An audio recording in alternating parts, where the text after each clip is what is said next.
ஒரு கனவு வந்ததுக்காக தாம் பெத்த மகன் கழுத்திலேயே கத்திய வச்ச ஒரு ப்ராஃபிட், அதையும் முட்டாள் மாதிரி நம்பி பக்ரீத்துங்கிற ஒரு பண்டிகையை வச்சு கோடான கோடி ஆடுகளையும் மாடுகளையும் அறுக்கிறாங்களே அப்படின்னு நீங்க யோசிச்சீங்கன்னா இது உங்களுக்காக தான்.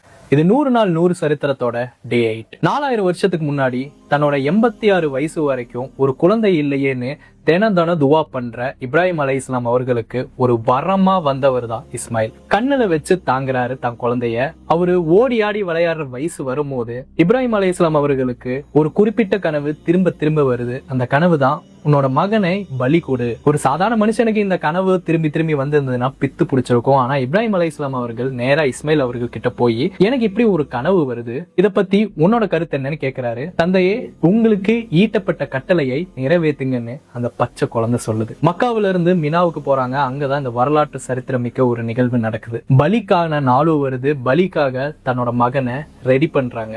தந்தை தன் மேல இருக்கிற பாசத்தினால இதை எதையும் கெடுத்துட கூடாதுன்னு அந்த சின்ன குழந்தை, என்ன குப்பரக்கா படுக்க வச்சு பலி கொடுங்கன்னு சொல்றாங்க. நல்ல ஷார்ப் பண்ண ஒரு கத்தியை எடுத்து முழு பலத்தோட அவரு கழுத்துல வைக்கிறாரு. கழுத்து மேல படுது.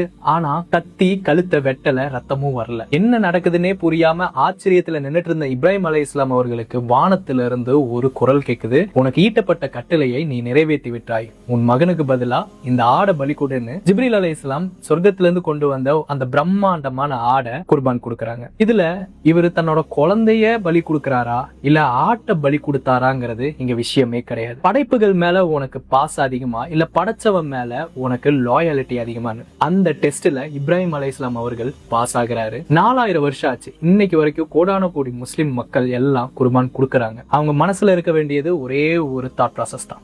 யா ரப்பே, இந்த ஆடு நீ கட்டளையிட்டேங்கிறக்காக மட்டுமே குர்பானி கொடுக்கறேன். ஒருவேளை நீ சொல்லாம இருந்திருந்தா இந்த ஆட்டை நானே வளர்த்தி இருப்பேன். அந்த ஒரு பாசம், அதுதான் இந்த தியாக திருநாளோட பேஸ்மெண்ட். ஒரு பக்ரீத்தோட ரூல்ஸ் அண்ட் ரெகுலேஷன் குரான் மற்றும் ஹதீஸுகளை அடிப்படையா வச்சு ஒரு PDF ரெடி பண்ணியிருக்கேன்.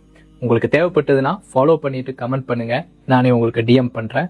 டே 9ல இன்னொரு சரித்திரத்தோட உங்களை சந்திக்கிறேன்.